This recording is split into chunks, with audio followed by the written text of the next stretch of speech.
Welcome to the GTN show. Yeah, it is well and truly triathlon season, as you all know. So, of course, we have a whopper of a race news section. But off the back of a certain mishap at Ironman Cairns, we're also going to be discussing whether it's good to listen to our bodies or do you need a watch when you're racing? Yeah, we're also going to be looking at some of the running technology that's being developed ahead of the women's sub 4 minute mile attempt. And because I love tech, we've also got some more pro cycling tech.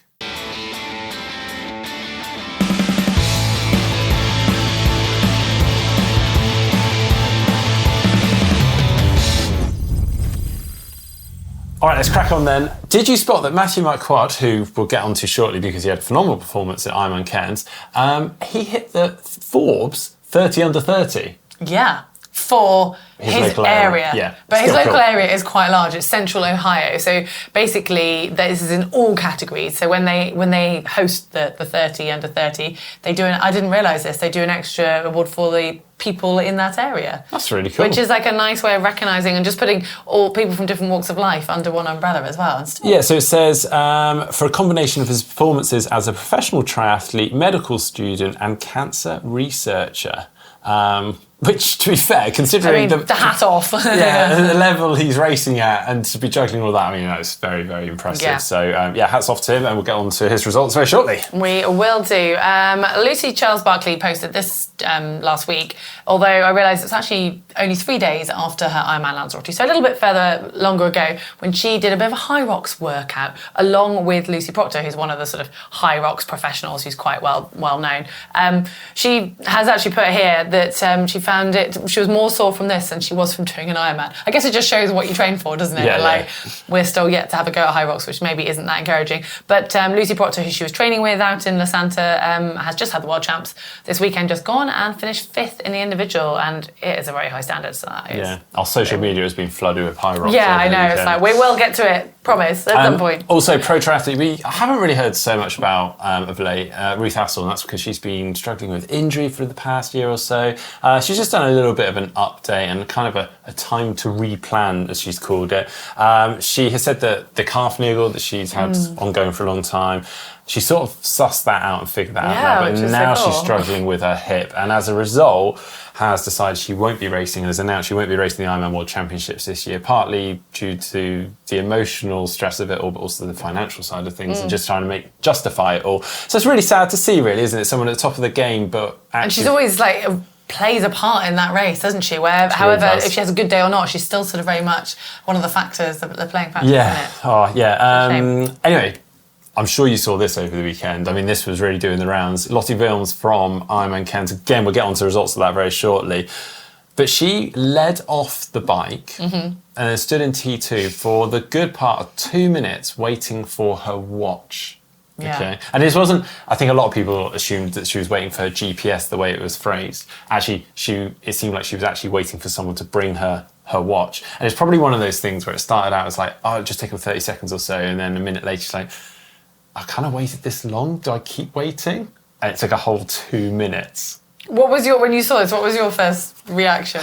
I actually kind of get it, but I think she just didn't expect it to take a whole 2 minutes. I mean, that's if we sat here right now for 2 minutes and just sort of sat here and did nothing, don't worry, I'm not going to. I mean, that is a long time to just see your competitors coming into transition and almost coming out of transition, and you're just... Yeah. What was your thoughts on it? I mean, I was just bonkers for a pro. I thought more of it, my initial reaction was bonkers. That was why? Just start running. It's a marathon. You've got to pace yourself. You're a pro. You must know your body so well. And your game plan is surely just going to race the race. Pro racing is so different to age group racing. Not that I've done it, but that was my gut reaction. Yeah, and when you think you work so hard, just even position setup or power output on the bike, CDA, whatever it is, just for 10 seconds, 20 seconds, then just to throw 2 minutes away, just literally stood there doing nothing. But I do get though that if you head out of transition, you have no idea what pace you're running at, and you might just be 5 seconds off per kilometre over a marathon. That might really bite you in the backside later on. But as you say, as a pro, you'd like to think you're fairly well in tune and dialed with that, which probably leads us on to a bigger discussion really about knowing your body and listening to your body. When to. And do you know what? I actually, when we were researching the show, I just recently saw another clip that Ironman had put up of the 3 women battling. We'll come to results later, but for the lead. And Jackie Herring, as she went to the front of the group in the run, looked at her watch. So I was like, is that a power move? Or is she just like, actually, I don't want to run any faster than this, or this is the pace I'm running at. So, they were using their watches more than I thought. Yeah. But anyway, So I think, you're probably right. As a pro, I was surprised maybe to see her really worrying and relying on the watch so much. As an age group, I absolutely could understand that, wasting 2 minutes, because actually that watch is probably really quite powerful. They're not doing the training or the hours of training as a pro, so they're not maybe as quite in tune and dialed into those sort of paces. And so actually probably do rely on the watch, and that's fine. Yeah. Not and I think, we're obviously thinking or presuming it's pace, which probably for Lotto it would be, but for an age group, especially if you're doing a race at somewhere hot, maybe it's the heart rate as well that you're really, because you've got to keep a cap on it, because once you've gone too high, as we all know, it's really hard to get your core back down and your heart rate back down. And I think as an age group, that's important to whatever metric you're using. Yeah, it's that whole getting to the finish. Is that going to help you? Probably. Because I think there'll be a lot of people seeing that going, God, we rely so much on these watches. But actually, for a lot of people, I think they are really important. And then when it comes to training, and particularly again for an age group, I'd say equally so for a pro, actually I do think they play a very big part. Well, we all run with our watch, don't we? And I mean, even in the race, it's like, when do you feel, knowing the time and the distance that you're fueling, and then also obviously it doesn't matter that much if it's not on Strava, yet it does, but it's more the analysis, which again comes back to training. Like, how do you know how hard? It's not just the time and the pace. It's like how hard did you work at that? Like, how many hills? There's so many numbers that we enjoy analysing, but for a reason, not just for enjoyment. Yeah, definitely. And I if we get deeper into this, because there will be people that fight this and go, let's leave the watches alone and step away from data. But actually, have you ever overtrained before? Yes, I have, but then I'm not using a watch, actually, because I didn't used to use a watch very much, especially with a lot of swimming. Like, swimmers don't tend to use watches.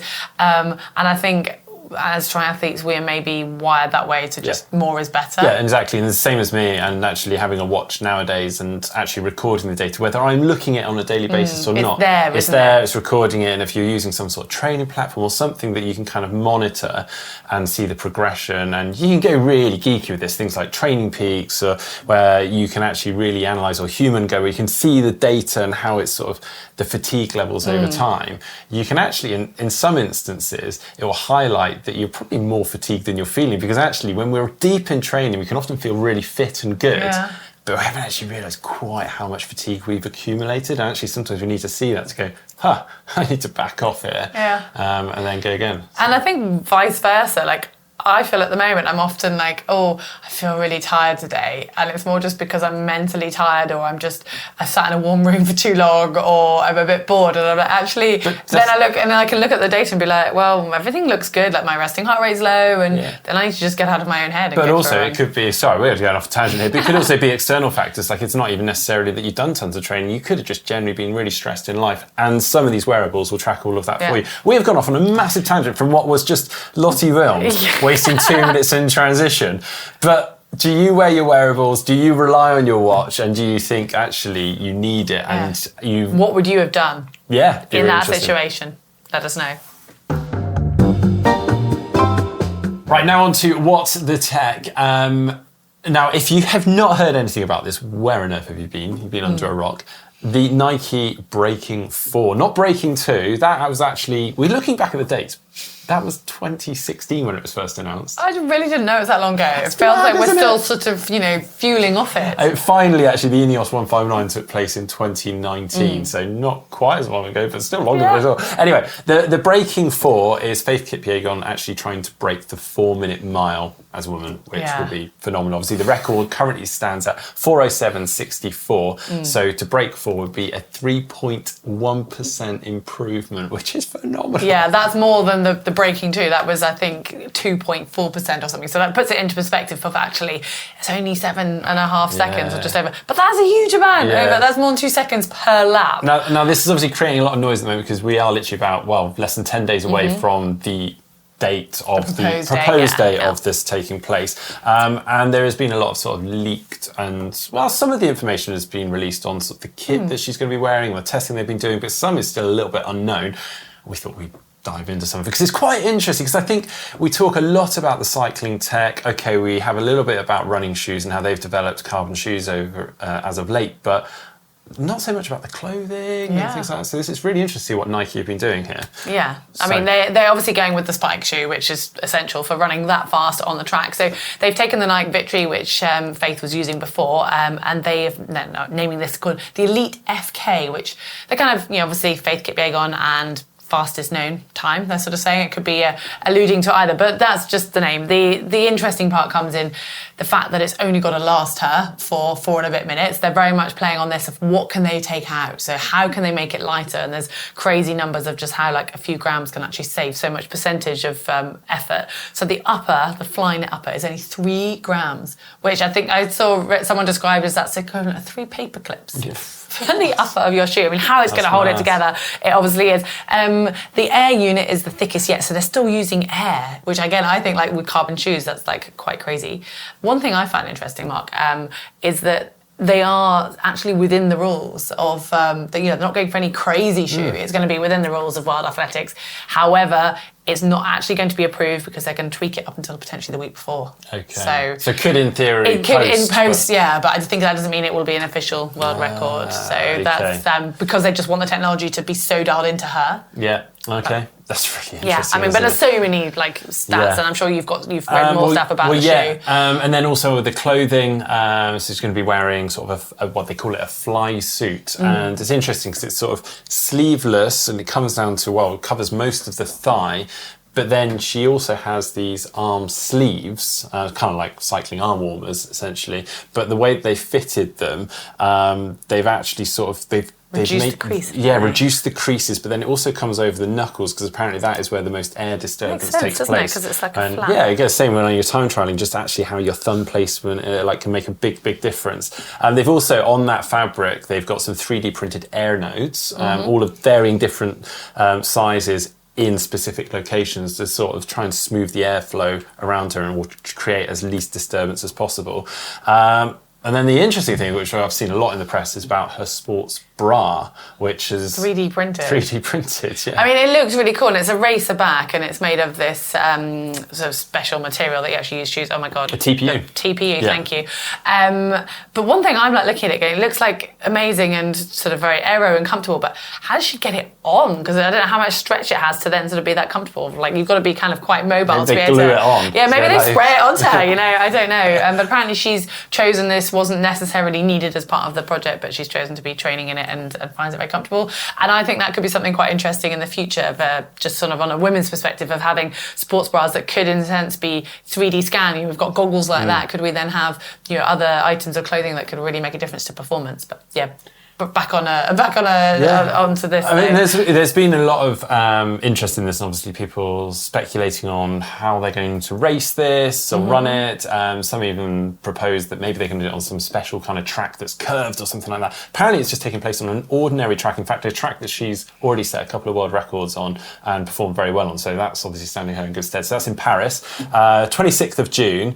What we still don't know is if she is utilising any drafting formations. Now there's been some leaked images of sort of people in different formations around her, and also wearing sort of some units and things that look like they might be like testing air pressure on their chest and all sorts of stuff. So they're obviously trialing something, but there's nothing conclusive that's been announced yet. So it'd be really interesting to see, because obviously for that Breaking 2 or Ineos 159, they had all sorts of the pyramid diamond formation and lasers and everything. Yeah. So, and if they're obviously now saying they're not so worried about it being official, it's cool just for it to be the first, and then I guess we'll eventually see it happen officially. You can tell we're quite excited about this, can't you? Yeah. It's typical, but it is nice because we do, like you say, so much comes across from cycling. Talking of which, there's some more stuff coming out of the cycling world right now. Well, yeah, we had the Criterium de Dauphiné going on this past week, and there are a couple of obviously TT bits coming out. Last week we spoke about that crazy factor bike, which now probably is illegal.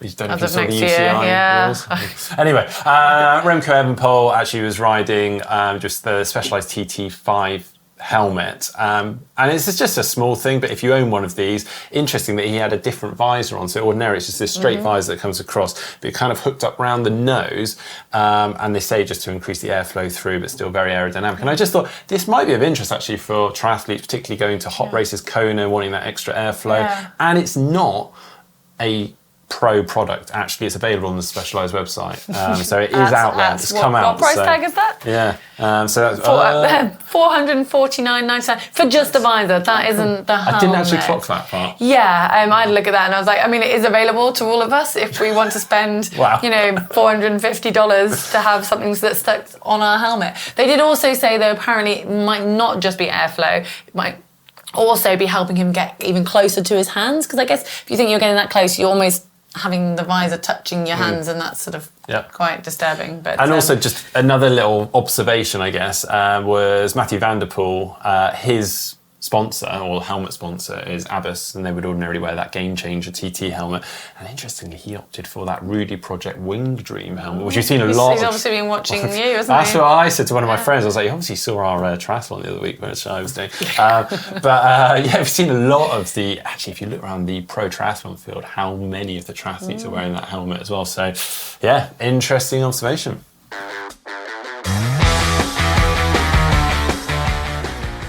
On to race news, and my goodness, it was a big weekend of racing. We had the T100 in Vancouver this weekend. Lucy Charles-Barclay was back after doing Eagleman last weekend, and she was leading out the swim as we expected, but she had company in Jess Learmonth. But also, just off the tail of them, or sort of making up this sort of first out the water, we had Maya Kingma, Taylor Spivey, Taylor Knibb, and Holly Lawrence were all there. Taylor Knibb took her time in transition, put her socks on, I think knowing how strong she is on the bike, because she then powered through the field. However, Jess Learmonth went with her, and so Jess had some typical great Jess quotes at the end of it, just how she really enjoyed the bike. And apparently, Taylor, in Taylor's own words, said she actually enjoyed having Jess there because some of the more technical sections, Jess was sort of nailing it, and it was a loop course, so they could both sort of feed off each other on the bike course. It was quite interesting to see the dynamic there, because Jess did very much just sit at the back most of the time, obviously other than some of those technical parts. And Taylor seemed pretty cool with that, to be honest. And they just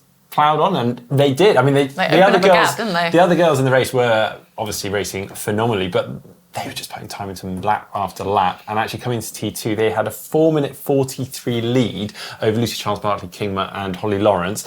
And then Lucy Byram and Julie Deron were almost 6 minutes down coming into T2. So they were running over this distance. That is a lot, isn't it? Yeah, it's so good. Well, Taylor ran really well, actually. It was really cool to see. She was quite clear and just went on to take the win. The big question was whether Julie Deron would make her way up onto the podium. And she did very quickly, actually. She passed Holly Lawrence and Lucy Charles-Barclay. So she's up into third place. Then the next question was, could she pass Jess Learmonth? And it actually came right down to the closing stages. Oh, I feel for Jess. But you know what? That was so impressive to see Jess making the podium there. And to turn around, because she didn't have a great race the week before, did she? And I think she was super chuffed. Yeah, and also, I mean, carrying on the top five, so Lucy Charles-Barclay in fourth, and then Ashley Gentle in fifth, and Holly Lawrence in sixth as well. Yeah, that's I think a notable mention. That's very cool. Consistent to be, and she's about to do an Ironman, I think, in 3 weeks' time, so fitting all that training and having just had a baby. Over in the men's race, we had a bit of drama. So Morgan Pearson actually led the swim out, which I was quite surprised at, actually, with Mark Dubrick and Miguel Hidalgo. And then we actually had a group of about 9 athletes just off the back of that, which included the likes of Helle Geens, Mika Newt, Rika Bogan, various Everyone others. Worried about Rika Bogan, I think, after last week with that power. He injected some pace pretty early on the bike and managed to string things out, whittle down that bike pack quite early on.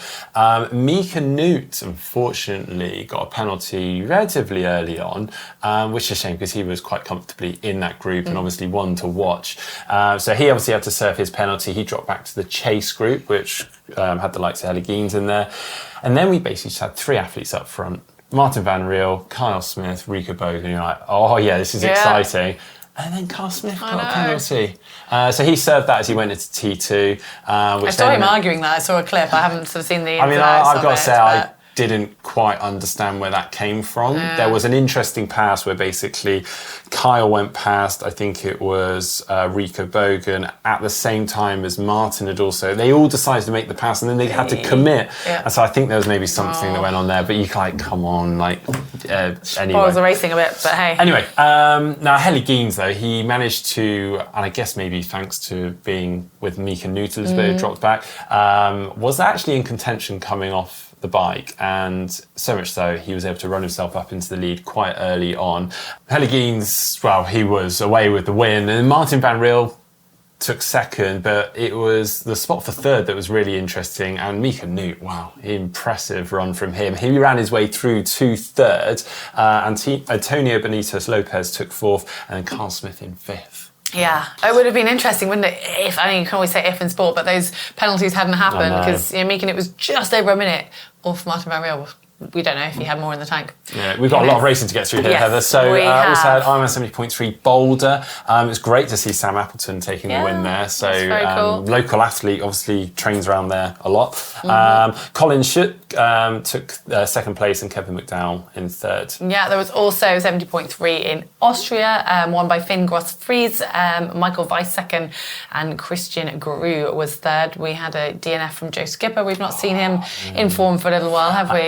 A bit frustrating. He put up quite a long sort of video after sort of picking it all apart, and actually said even at points he was considering, is this retirement time? Which is really sad to hear.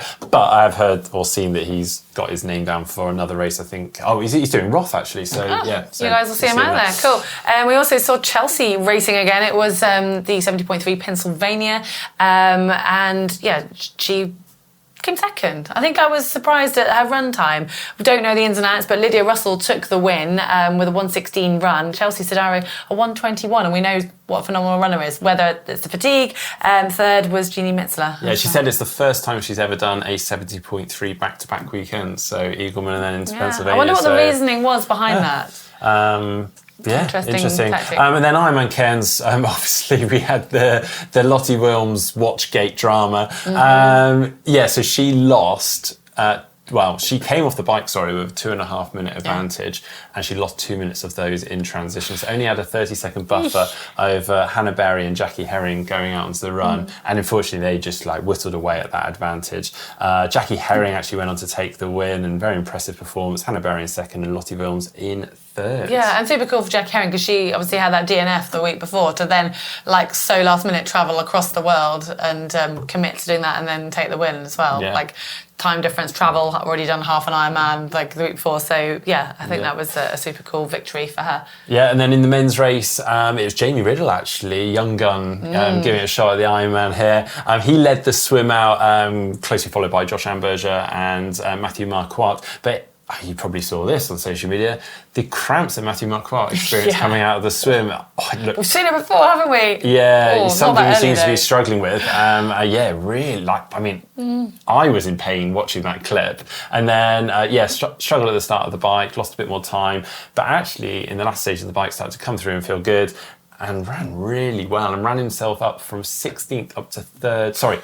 Towards the end of the bike, he got himself from 16th to third place and then just continued that onto the run to take the win with Nick Thompson in second and Henrik Gauche in third. But 2:39.47 marathon run from Matthew Marquardt. Having experienced cramps earlier in the day, it's very impressive. Had to work that hard on the bike, the season's shaping up to be very exciting later on, isn't it? Yeah, well, that was a very, very busy weekend. We've got a few more pro races coming up, obviously, this next weekend, but the following weekend, again, that is a big weekend because we've got Ironman Frankfurt. It's the next round of the Ironman Pro Series event, and we have got a stacked male start list for that. We'll look forward to talking about that next week. They're all lining up there, aren't they? Very cool. Okay, rolling on to Tri-Spy. I thought I was being smart with last week's Tri-Spy.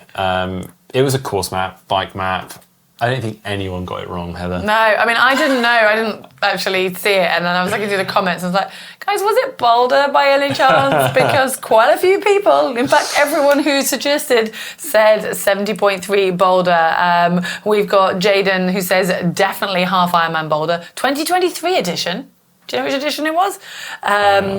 RSG Soldorf Altona West, 70.3 Boulder, Christopher Weck. I don't even need to read them out. Too many of them have someone's racing, someone has just raced it. So I guess the fact that the race was coming up, people would have been looking at the courses. I was trying to help you guys out. So you know what's coming this week. We're going the other way, aren't we? Yeah. One, no one's going to get this. Mark, I didn't know what it was. So, I mean, if that makes you feel any better. Surprise me. No, I was going to say, yeah. Right, well, here's your photo this week. To your best.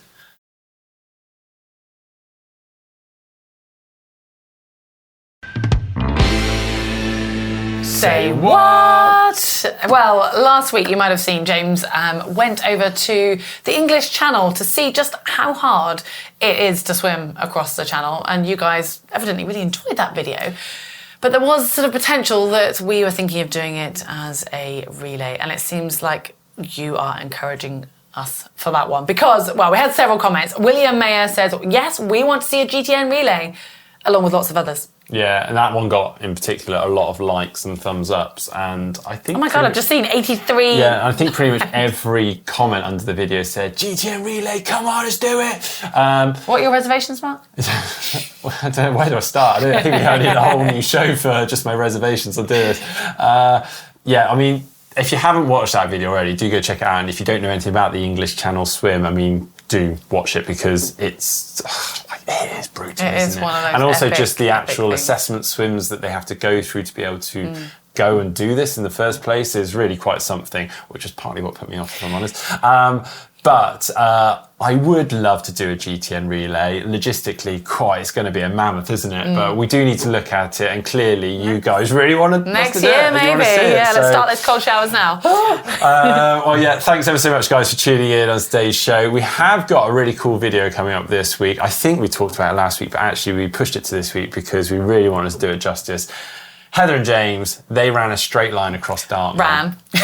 Yeah, you might have seen some of these sort of straight line missions. Well, we did one across Dartmoor, and it's a really interesting video because there's this whole thing about the right to roam on Dartmoor here in the UK. So it's a really kind of informative but entertaining piece. Yeah, exactly. So do go check that out. But yeah, as I say, if you've enjoyed today's show, please give it a thumbs up, give it a like. We'll see you next time.